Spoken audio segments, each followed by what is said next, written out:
And it's Tuesday night, another edition of East County Sports Live with Dave Dickens of EastCountySports.com. I'm Ramon Scott. Dave, we took advantage of a couple of guys that are, they got a week off, technically. I don't think they got a week off at practice, but they don't have a game this week because they have earned number one seeds in the upcoming San Diego CIF playoffs in the upper right-hand corner from the top-seeded Santana Sultans. Junior MICHAEL RICHTER, one of the county leaders in sacks with 9.5 this season. And in the lower right, DELSHAWN TRAYLOR, the senior of the Helix Highlanders. Well, the Swiss Army knife. I don't know who calls you that, but I like it.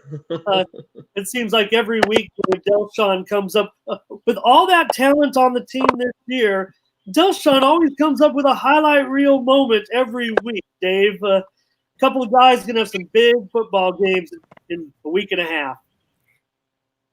Yeah, and we see, fortunately for DELSHAWN, he was just at the big dance last year, and I'm sure he wants to get there again and go a step further.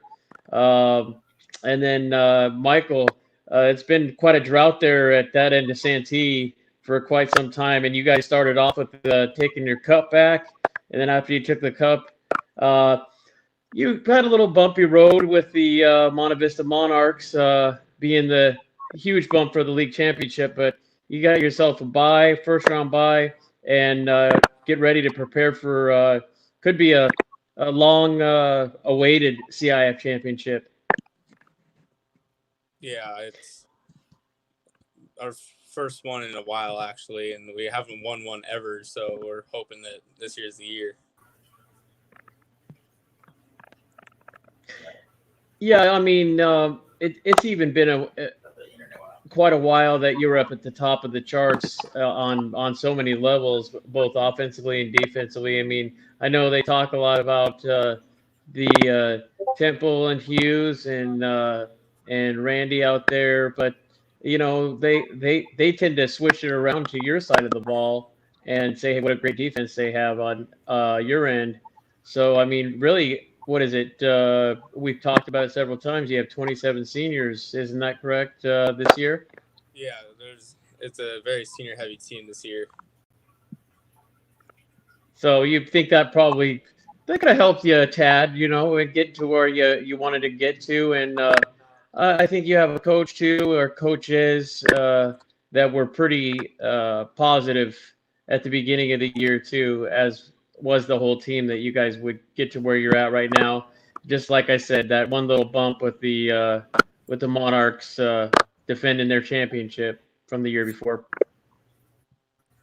Yeah, that was definitely a little bump in the road, but we got a lot out of that game, and we learned a lot, and we went and looked through it and evaluated what we need to work on, and we used that rather as a defeat but as a win to get better for later down the road. Yeah, Dave, one of the Santana Sultans' goals was definitely to win that league championship this year, and so that is a big disappointment. But look at the incredible season they've had, a 9-1 record. Got a couple of guys right here, both with 9-1 records this season. I mean, you can't do much better than that. So, MICHAEL, you missed that goal, and I'm sorry, brother, that happened. But now you're the top seed, and really the top seed comfortably in Division 4. So, you know what? I'm sorry, but the expectations are high once again. And maybe that's a good thing that you guys have that goal that school has never accomplished, and yet you're expected to do it. Is there pressure on that? Or is it a matter of giving you guys extra confidence that you can hit one of these goals that you rightly deserve? Well, there's definitely a pressure on it because everybody's expecting you to be the greatest. There's people going around school saying, hey, you better do this or else, and giving threats or whatever and stuff like that. But at the end of the day, it's just another football game, just as the last ones that we played, and you play the game one game at a time, and then you go on from there. Yeah, I'm sure, DELSHAWN, you're even more than expected over at Helix every single year in, year out, and you've had plenty of that from probably the time that you started stepping foot on the football field. Oh, yeah, absolutely, 100%. Expectations are high. Even my sophomore year, whenever I was, not getting as much minutes as I wanted to, expectations were to come in and just whenever you got in, just make plays and just championship football. That's all we have at Helix. Yeah, Yeah, I well, mean, go ahead, Dave. go ahead, Ramon.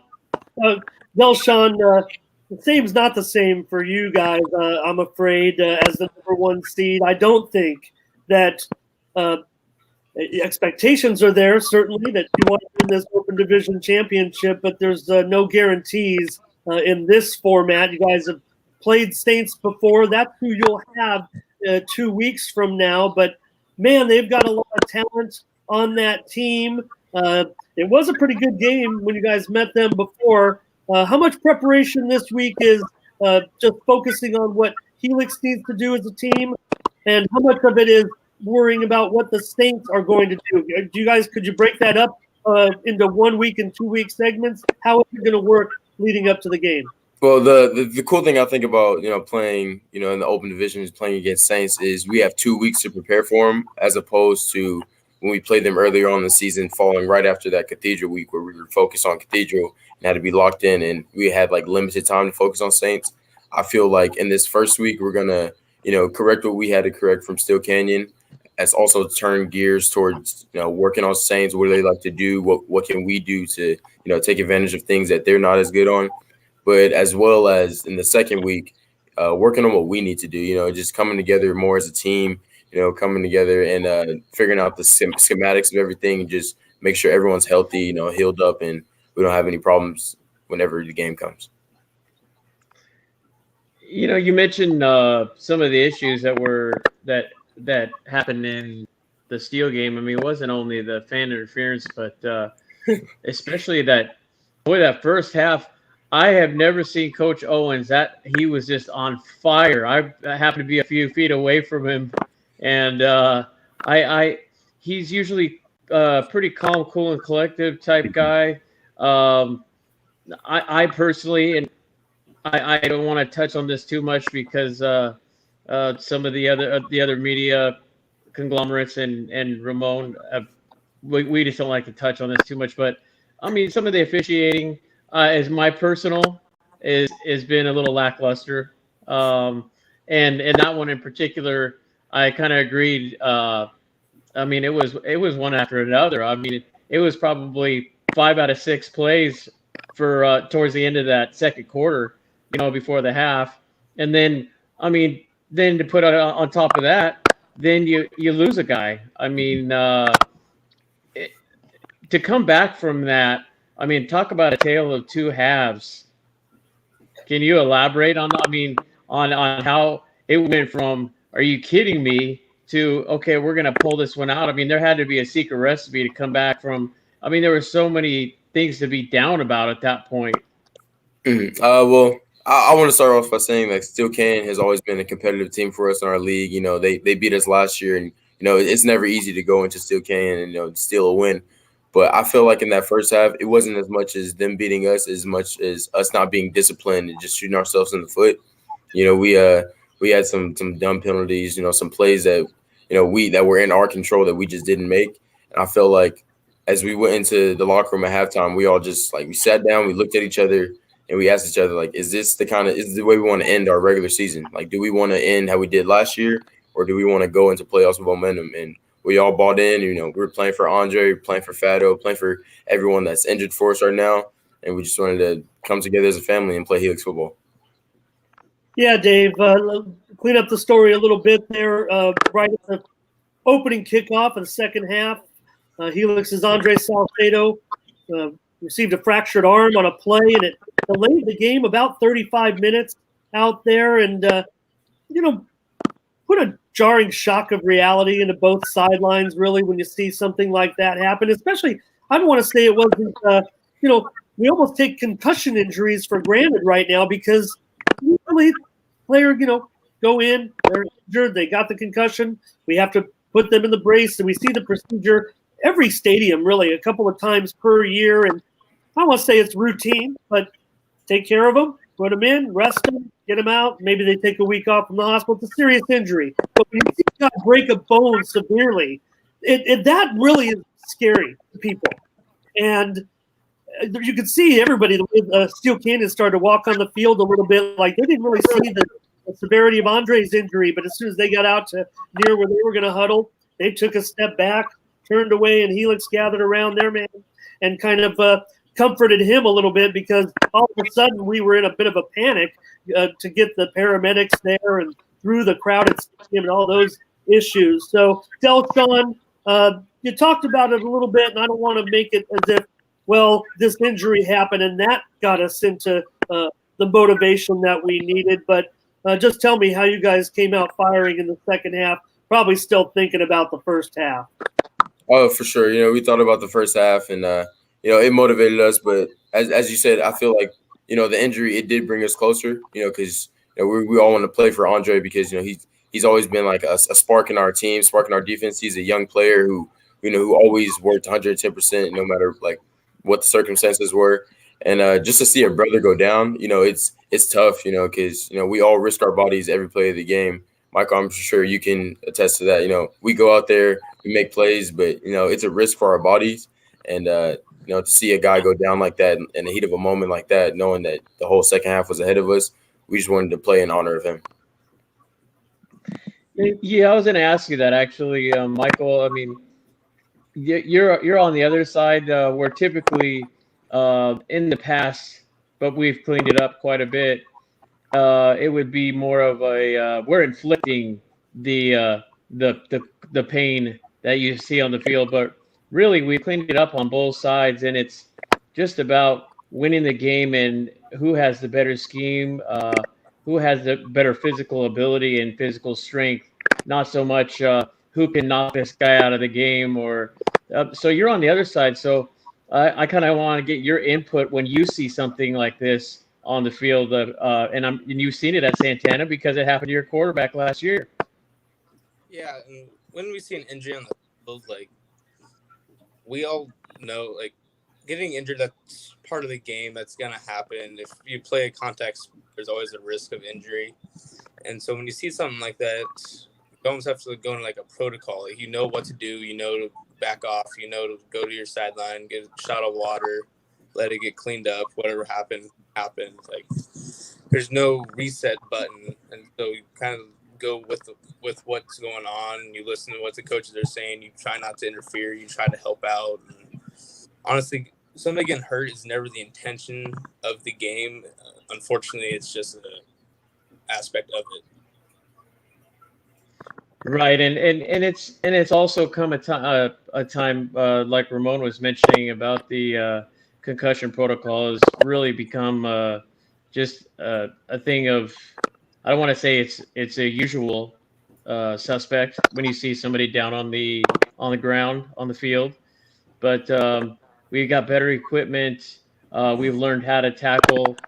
You both know about that on both sides of the ball, that you've learned how to tackle. But at the same time, Ramon over there shaking his head. I don't know. We'll almost turn into a debate. I mean, we got two cerebral guys here for sure, but we're forgetting how to tackle. We're becoming heat-seeking missiles, and then when we misfire and let guys bounce away, and that's why we're ending up with big plays. It's not necessarily these guys' fault. The limited contact in practice, I think, prevents players from maybe learning or developing better skills in tackling, I think. And I think that it's a two-way street, and I think that's why the injuries are happening too. You want to go and hit somebody. And with these weapons that we're wearing on top of our heads sometimes, that we're forgetting that the wrap-up technique. Football should be a game of tackling and not hitting. Anybody? Michael? DELSHAWN? Yeah, and at Santana, they preach low pad wins, and so they try to get low so you're not having like that head-to-head contact and you're not leading with your head. And honestly, they tell us to try and put our shoulder pad in between their hip and their chest plate, trying to get under their pads. That way it's a cleaner tackle and there's less risk of hurting yourself in a tackle. DELSHAWN, you have to take direct line to make plays? How do you approach it? We have certain days in practice where it's like a tackling drills, just learning the technique of tackling, and then we'll have days where we'll go live tackling, just so we're not throughout the whole week just like tagging off and not getting the real feel for tackling, because in the game there is no tagging off, there's no wrapping up. It's guys really going out there trying to take you down in a way. So you got to prepare your body for it, but you can't really prepare it, in the realest sense of it. You just got to go out there and play. And with that being said, we're talking about all those the head-to-head, how that's been such an issue. We can go all the way to the NFL level on that, but then yet we're starting to hit lower. So exactly what happened at the game that you were at and you played in the NFL, the same thing's happening. Where we can look at Patrick Mahomes, look at the kneecap injury.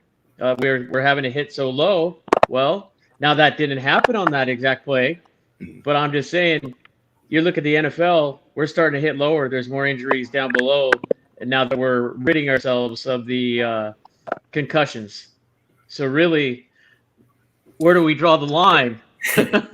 I mean, like Ramon said, we could debate this for hours. All right, that's my fault. But no. I just wanted to finish it off that. Then you end up at the lower end when they're saying, you don't want to get anywhere near the head. So you end up, and let's face it, we're not real flexible when we take hits like that in a kneecap or in a fibula, So at any rate, just to wrap that one up, I think that the tackling techniques, you guys are taught that, but good point, DELSHAWN. I mean, but you get into that game and you're all hyped up and the adrenaline's flowing, you're going to slip up and these things happen. But what we were really getting to is, did it motivate you? Somewhat, it sounds like it did. But moving on, let's talk about, really dissecting your next opponent, since you really do have them, and you touched on it a bit.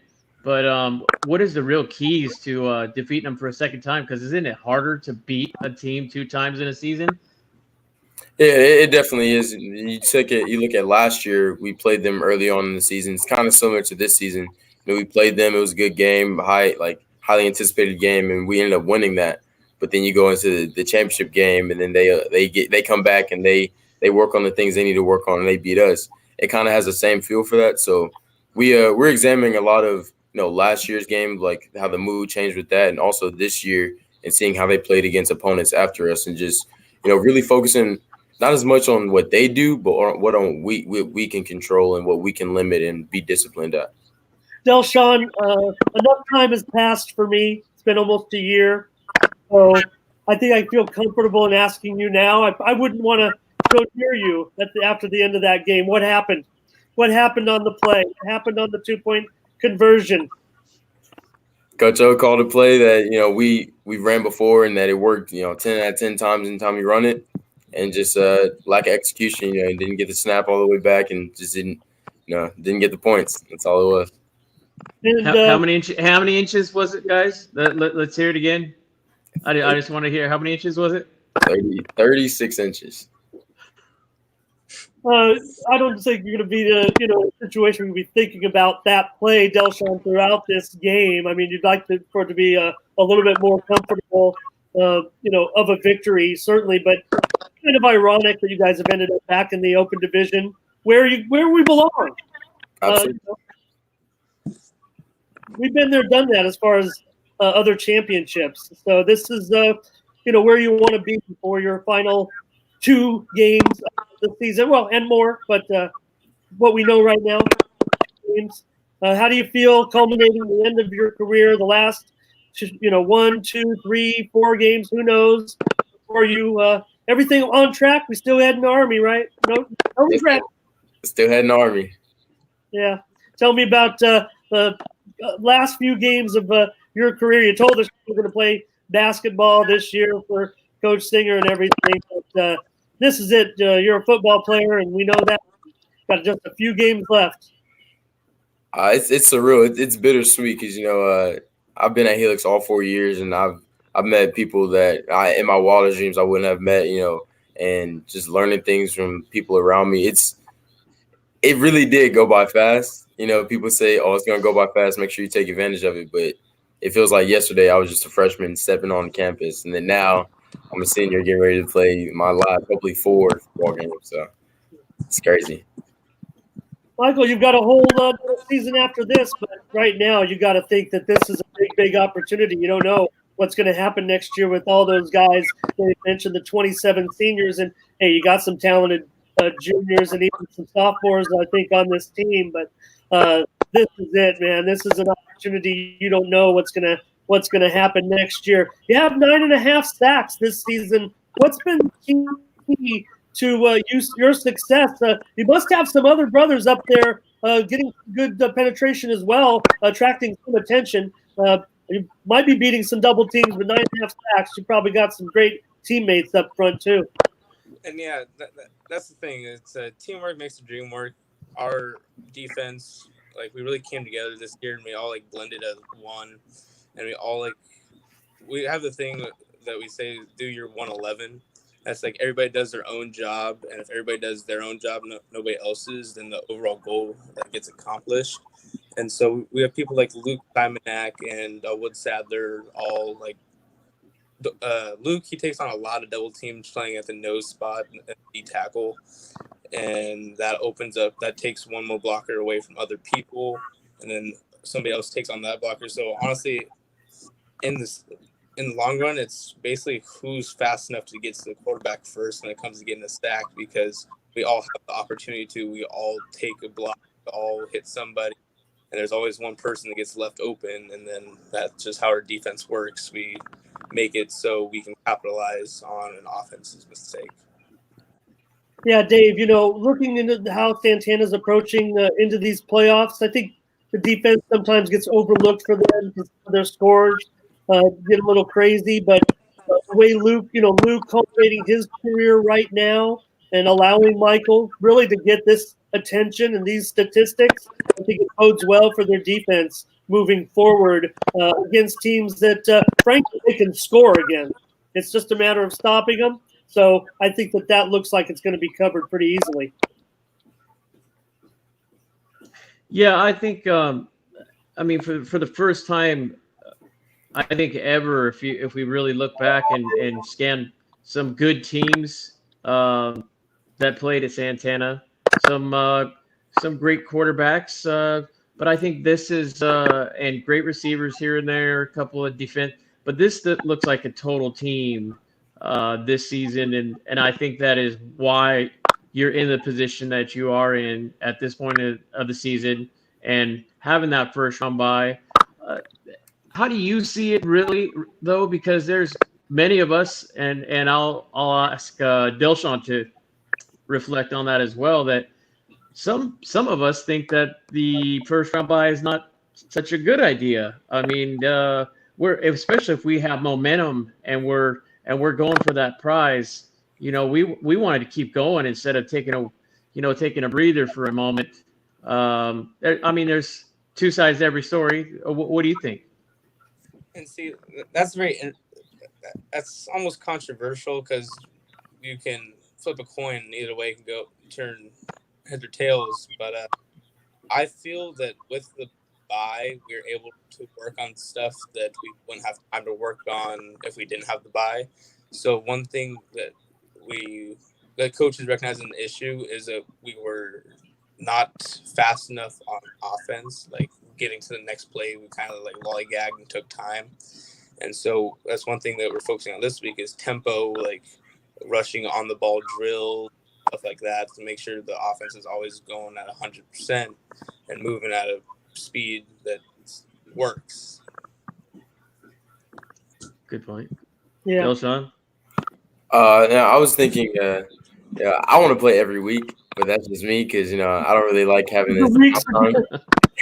But not a week, DELSHAWN.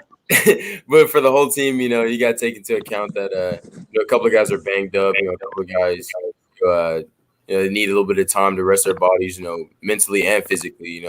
The sport that we play, having to balance, football and school and all these other things, it really takes a toll on you, mentally more than physically, I think. And just have a break, where to just rejuvenate and get ready for the playoffs, I think is really big for us. Dave, we just want to take an opportunity to promote DELSHAWN. Got to be real honest here. He's one of the candidates for the KUSI Silver Pigskin Trophy. He's going to be in the fan vote. Okay, there's like 7 guys. They put it up on Instagram. You got to go to Instagram. You got to vote for DELSHAWN. Hey, we've got DELSHAWN on this little show that we do each week. For quite frankly, none of those other players have their own little show that they're going to go on. They're going to be on the social media. We're going to head start right here, Dave. We got to get DELSHAWN on that podium as one of the top 7 players in the county. We have to agree that DELSHAWN is worthy of being recognized as one of the top players in the county. He was all CIF defensive team first team pick last year as a defensive back. He's fulfilled his role nicely. He's fulfilled many roles nicely, a role that almost changed from week to week. So we got to get out there and vote for DELSHAWN for the KUSI fan vote to get him on the podium to win the Silver Pigskin Trophy. This guy does it on offense and defense. So DELSHAWN, tell me about your relationship this year. How do you think you've done with Cameron Brown? He's done an incredible job, really, at quarterback. But look what happened, Dave, when we needed DELSHAWN to throw that pass last week, one of the best plays of the season. That scramble where he got away from the defense. Everybody's still talking about it days later. And what did he do? He rolled out and he threw a great pass to a wide open Arthur Hill, 53 yards and a touchdown. DELSHAWN, we needed you to play quarterback. You could do it. This has just worked out nicely, especially after El Elyon went down with his injury. Christian has been incredible. I want to talk about him as well.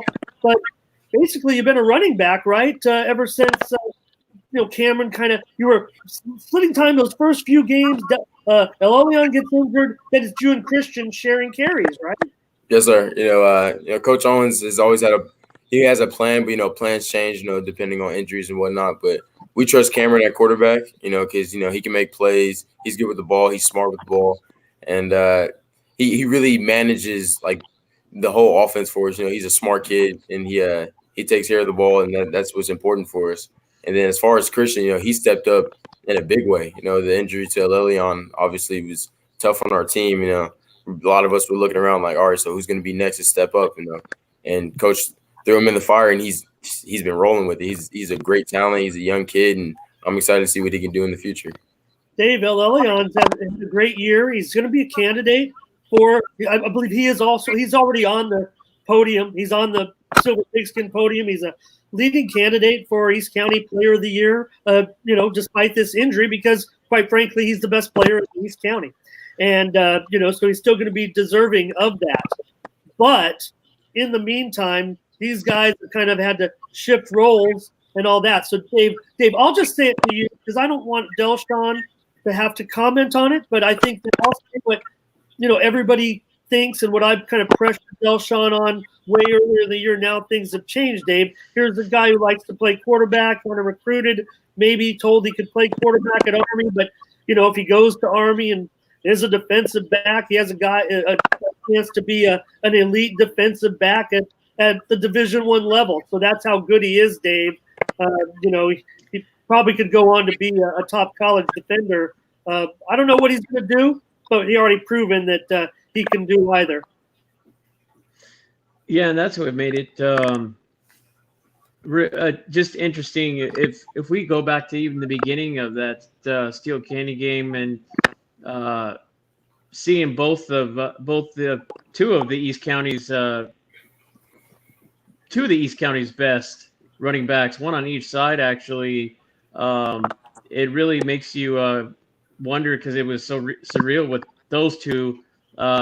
Neely and Elyon Noah being at and the coin toss, both being captains as well. You kind of wonder that too if both of them would have been able to play. I mean, would the score of I guarantee the score would have been a few more touchdowns each. But just to see two injured individuals, two of the greats in East County, being captains and two smart kids on the field.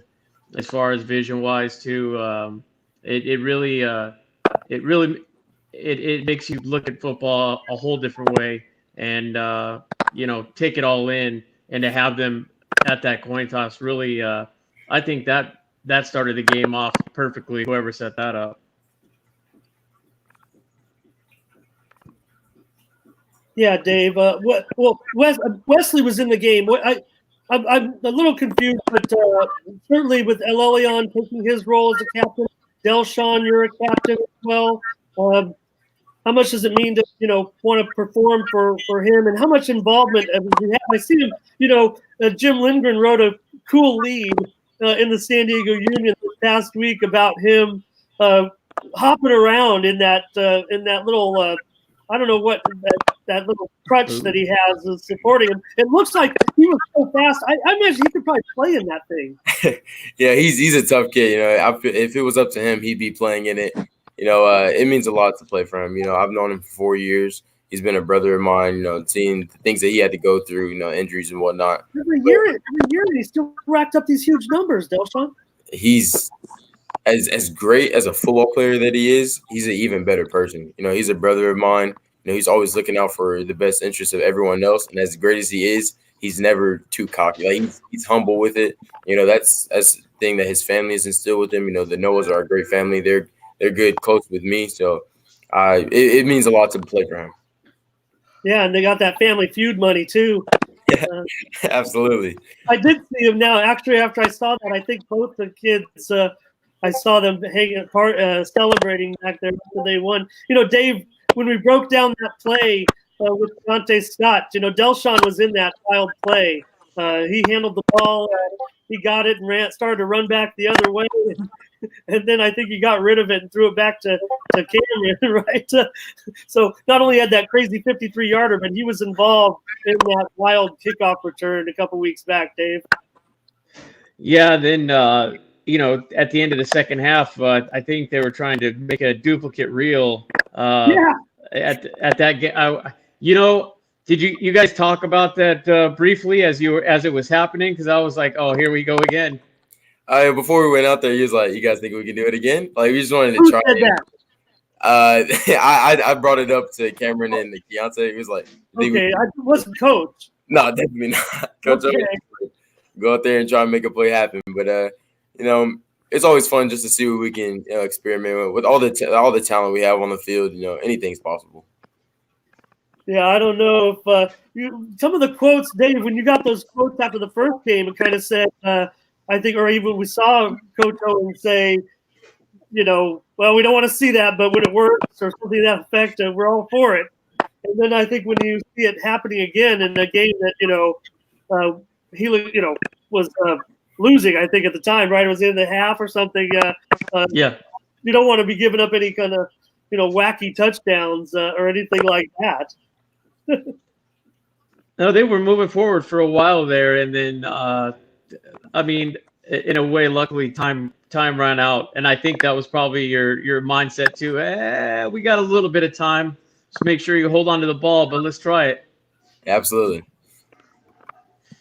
Well, Michael, as you go along and look forward now to the playoffs, like I said, you're awaiting the winner of Classical Academy and Escondido and some other matchups down the line. Santana's already shown that they've played in some crazy playoff games, but just right now to have that motivation as the top seed, it's giving you a little bit of a shot at redemption after what happened in that Monte Vista game. I'm sure it's all the focus. What was that last part? I'm sure it's all the focus, right, man? The Monte Vista game's gone. Nothing you can do now. I mean, that was a goal. I know it, but this is it. That's got to be the motivation. Yeah, it definitely is. The Monte Vista game it sucks because we had 3 goals in one league and make first seed and then win CIF. So those were 3 goals, and not completing that one, it kind of almost brought us back to reality and took us off our high horse because a lot of the teams thought, oh, we haven't lost, so we can't be beat. And so that kind of humbled the team. And I'm honestly thankful for losing that game because it brought us back down to earth. Yeah, maybe. I was, I had my concerns, but Dave. We still have it on target. Michael has to look forward to it because he's got to win this next game, whoever they play. But looking down the line, there's a shot the Sultans could play the Matadors in the Division 4 championship game. So I know you would like to see that. See Santana's awesome offense and see Mount Miguel's awesome passing game. Yeah, I mean, really, I think you had a good point there, Mike. I mean, you get a humbling experience like that right before CIF. I'm sure still like that championship at the same time, but I mean that day, I think just like Monta Vista put it as a whole, and Logan Schmidt was actually speaking on their behalf. It was senior night. They had a lot of adrenaline for that. I'm sure it was a packed house. I mean, a lot of those guys, it was going to be their last time that they were going to play on that field. So, why not go that extra mile? And I think maybe they had some extra time with film. I don't know. A lot of adrenaline, though, in that type of situation. And, it could have been gone either way. It's one of those things that one or two players misses their assignments. There you go. But we got the CIF to look forward to now. You got a week to cool off a little bit, as we were talking about earlier, healing some wounds and, moving on to whoever we're going to play next and just staying healthy, staying warm, and keep practicing and getting ready for that big one. I mean, everything's going to be big from here, especially since it's been a while since the Sultans have been out in this type of wilderness. Yeah. No doubt about it, Dave. They can make history. Michael, you can make history. You can throw that, missed opportunity aside and do something no Santana team has ever done. And as for DELSHAWN, well, sorry, sir, but we've just come to expect it as the former Highlanders. So nothing but a championship will do, I'm afraid. And Dave, look at Nathan Hughes checking in.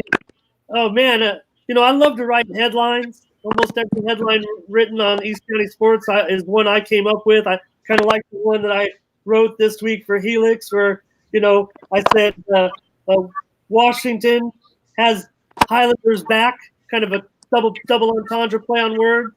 Washington had the Highlanders back, but Washington Highlanders back in the open playoffs. And I see Nathan Hughes, looks like he has a little bit of talent too, writing headlines. Nathan, go out and get a couple of sacks, and I'm going to write, Sultans rock the Caymans off the Richter scale or something like that. So, thanks a lot, you guys, for joining us.